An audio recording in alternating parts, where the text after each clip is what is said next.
Students, welcome to my channel excellent English zone. तो आज मैं लेकर आई हूँ आपको 12th क्लास का play the merchant of Venice, जो राइट किया है विलियम शेक्सपियर ने। विलियम शेक्सपियर जो एक ग्रेटेस्ट ड्रामाटिस्ट थे और इन्होंने 37 प्लेज लिखे हैं, जिनमें से द मर्चेंट ऑफ वेनिस एक है। तो इसका डिटेल स्टडी मैंने वीडियोस में कराया है। अब इसके क्वेश्चंस कवर करेंगे, लॉन्ग आंसर्स। तो सबसे पहले हम द मर्चेंट ऑफ वेनिस के लॉन्ग आंसर कवर करेंगे, क्योंकि लॉन्ग आंसर ही 12th लेवल में आते हैं। तो लॉन्ग आंसर्स में हम सबसे पहले कैरेक्टर्स कवर करेंगे। तो कैरेक्टर्स में जो मेन कैरेक्टर बनता है पोर्शिया का, तो आज हम पोर्शिया का कैरेक्टर स्केच पढ़ेंगे और उसके बारे में इजी लैंग्वेज में इसमें राइट करेंगे। तो क्वेश्चन हमारा बनता है, draw a character sketch of Portia. Portia का चरित्र चित्रण कीजिए। और करके इसका question, Portia is the mixture of masculine and feminine quality.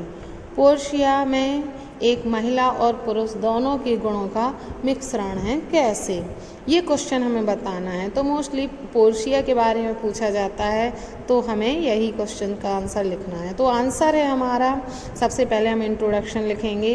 Portia is the main character in the play the merchant of Venice. Portia the merchant of Venice by William Shakespeare, जो William Shakespeare ने लिखा है। तो William Shakespeare द्वारा लिखित the merchant of Venice की मुख्य पात्र है। इंडीड दिस इज पोर्शिया, वास्तव में ये पोर्शिया ही है। हु चेंजेस द प्ले, जो प्ले को चेंज कर देती है। अब इसकी फर्स्ट हेडिंग बनती है डोमिनेटिंग कैरेक्टर। तो डोमिनेटिंग कैरेक्टर वो होता है जो पूरे प्ले में छाया रहता है, उपस्थित रहता है। तो कहते हैं कि if we look upon other characters of the play, यदि हम प्ले के अदर कैरेक्टर्स को देखते हैं, तो we find that Portia is the dominating character in the play. तो हम पाते हैं कि पोर्शिया इस प्ले की डोमिनेटिंग कैरेक्टर है। पोर्शिया पूरे प्ले में दिखाई देती है। She is really the pivot of the play, वह वास्तव में प्ले की प्रधान पात्र है। पाइवट होता है मेन या प्रिंसिपल, तो वह प्रधान पात्र है। सेकेंड हेडिंग है हमारी हर ब्यूटी एंड विट, उसकी सुंदरता और बुद्धिमत्ता। तो जैसे कि पोर्शिया सुंदर भी थी और बुद्धिमान भी थी। तो Portia is one of the most beautiful heroines of Shakespeare.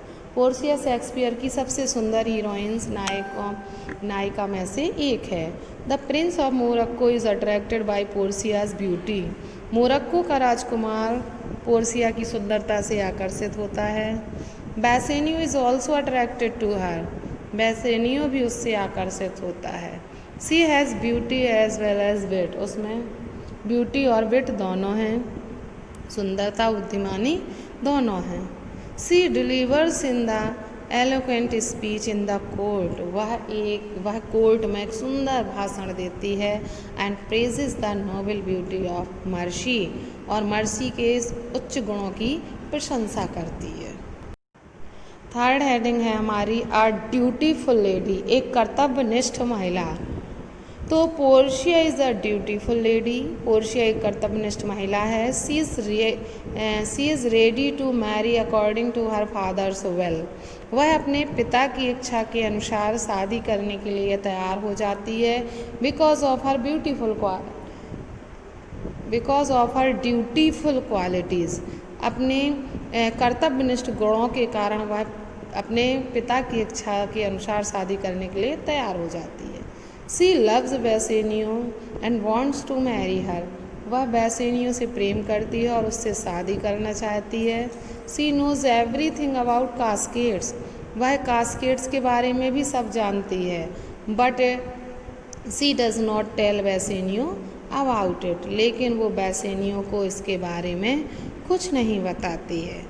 जबकि वो सब जानती है कि किस कास्केट में उसकी तस्वीर है, और जैसा कि उसके पिता ने लिखा था कि जो उस कास्केट को खोलेगा जिसमें पोर्शिया की तस्वीर होगी उसी से उसकी शादी होगी। वह चाहती तो बेसेनियो को बता सकती थी, लेकिन उसने ऐसा नहीं किया क्योंकि वह एक कर्तव्यनिष्ठ महिला थी। इसलिए उसने बेसेनियो के इसके रहस्य के बारे में नहीं बताया और बेसेनियो को स्वयं की बुद्धिमत्ता से कास्केट खोलने के लिए आगे किया।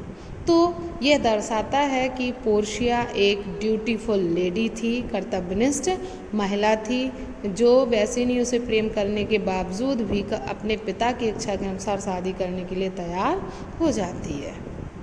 फोर्थ हेडिंग है हमारी सेंस ऑफ जस्टिस, न्याय की भावना। Portia has great sense of justice. Portia में न्याय की अत्यधिक भावना थी। In the court, she defends Antonio on the grounds of mercy.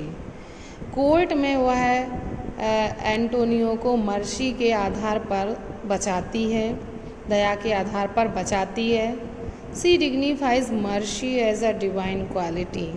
वह मर्सी को, दया को एक दैवीय गुण के रूप में बताती है।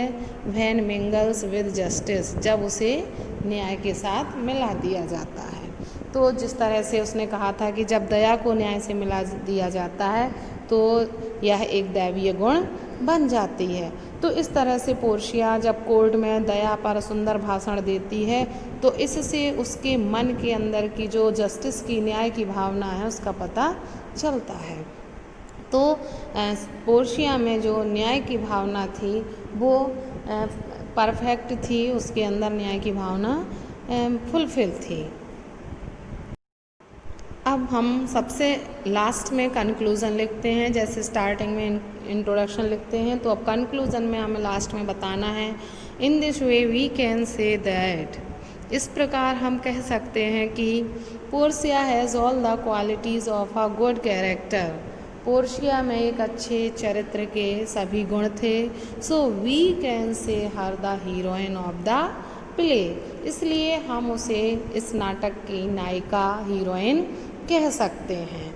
तो इस तरह से हमारा ये लॉन्ग आंसर कंप्लीट हुआ जिसमें पोर्शिया का कैरेक्टर हमने कवर किया है और मैंने इसको समझाया भी है। तो आई होप आपको ये जो लॉन्ग आंसर है ये समझ में आ गया होगा, बहुत ही ईजी लैंग्वेज में है। तो आप इसे ज़रूर पढ़ें और वीडियो को अंत तक देखें और राइट करके लर्न करें। ये बिल्कुल जल्दी से लर्न हो जाएगा, आपको ट्राई करिएगा। वीडियो पसंद आए तो वीडियो को लाइक करिएगा और अगर आप मेरी चैनल पर नए हैं तो चैनल को सब्सक्राइब करिएगा। Thanks for watching.